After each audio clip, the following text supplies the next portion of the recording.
Hello again, everyone. Monte here, and once again, we're going off the cuff as I go into my little tangent regarding two of the biggest franchises in, sci-fi gaming, or even honestly, sci-fi in general at this point. These two have become a staple in what people consider sci-fi, the genre itself.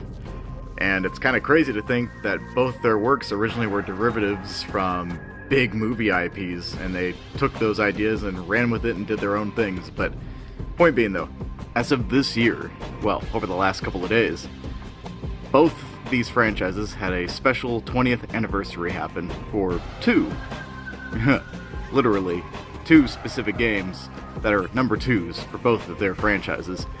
And these are the franchises, of course, of John Halo and Samus Metroid. Okay, funny business aside, no. As of now, it has been 20 years since the release of Halo 2 and Metroid Prime 2 Echoes. Both these games came out in November back in 2004. Halo 2 came out on November 9th, and Metroid Prime 2 came out on the 15th. And like I said, this was 20 years ago. So with it being this long now, it's a huge milestone. And it's no secret, I've made it very clear throughout pretty much all my online endeavors how both Halo and Metroid are like two of my most favorite all-time franchises as a whole. And they just, like I said, happen to be sci-fi, which fuels that passion, that drive, and that interest in the genre itself. These two are the flagships for why I even became such a huge fan of sci-fi games at all. So yeah, even though these franchises don't entirely need an introduction, it's only fair. Metroid has been around since the mid-80s. Halo kicked things off at the early 2000s. And both these franchises were pioneers in a lot of retrospects for the genres that they represent. Metroid was the first half of the now iconic Metroidvania formula that a lot of adventure games go down. Halo revolutionized first-person shooters on the console, where up until then, with the handful of exceptions like GoldenEye on the console, no one really thought that first-person shooters had a place on video game consoles. But both these franchises showed just what you can do when, you put the tools in the right hands and have them shaped into something that is so thoroughly enjoyable.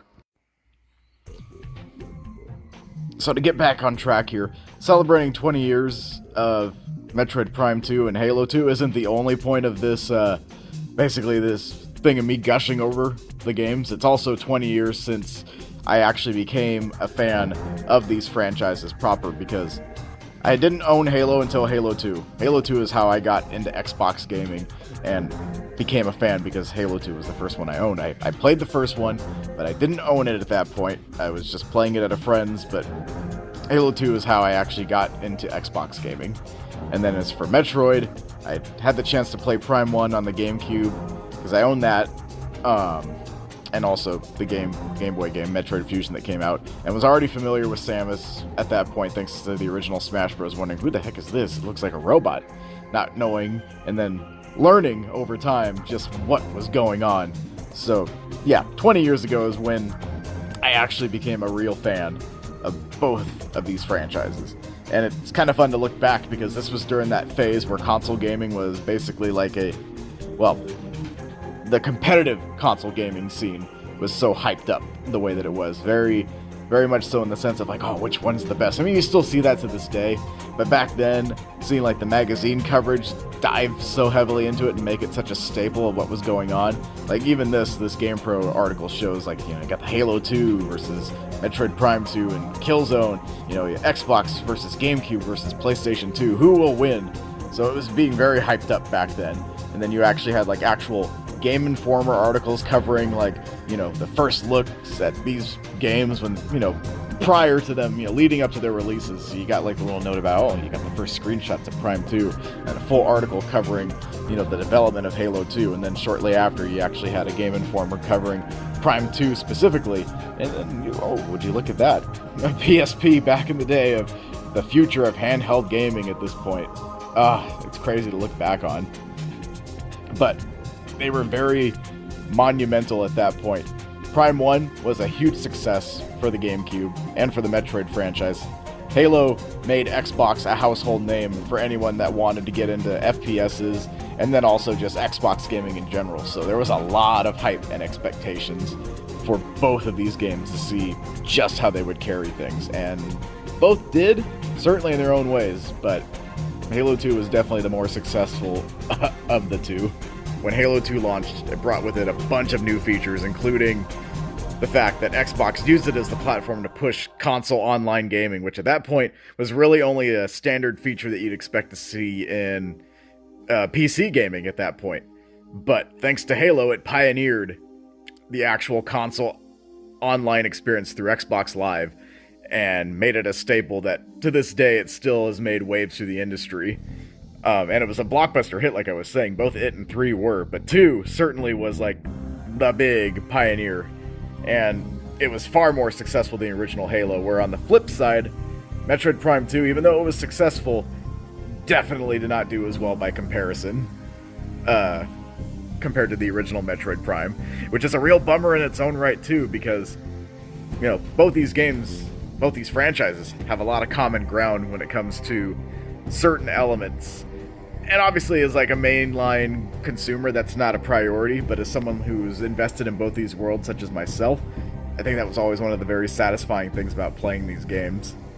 At the end of the day, though, it doesn't matter which franchise was the more successful one, because at the end of the day, both of them succeeded where it mattered most. It made me a fan and made me feel the incentive to want to, I guess, proudly proclaim my fandom to both of them, basically.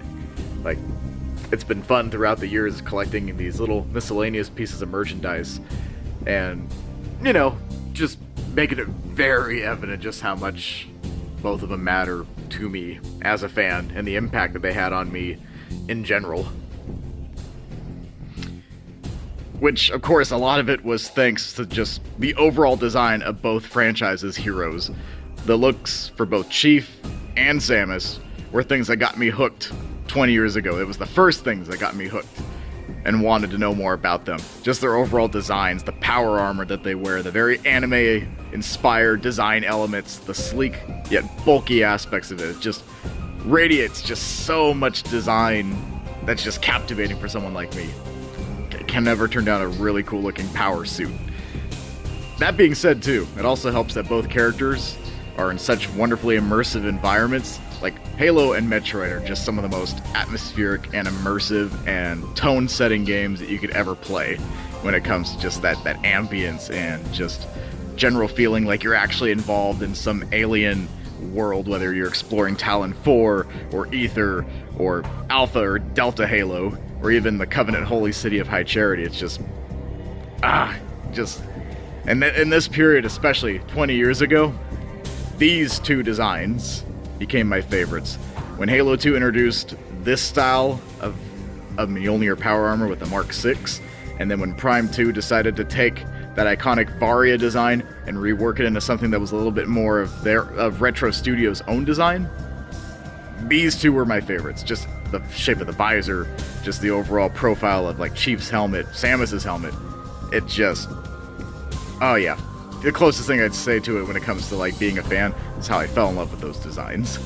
And well, this is also why I'm happy as a fan all these years later, because 20 years, here we are, since all this began back in 2004 with these looks, and both Halo and Metroid have found ways to bring back my favorite designs.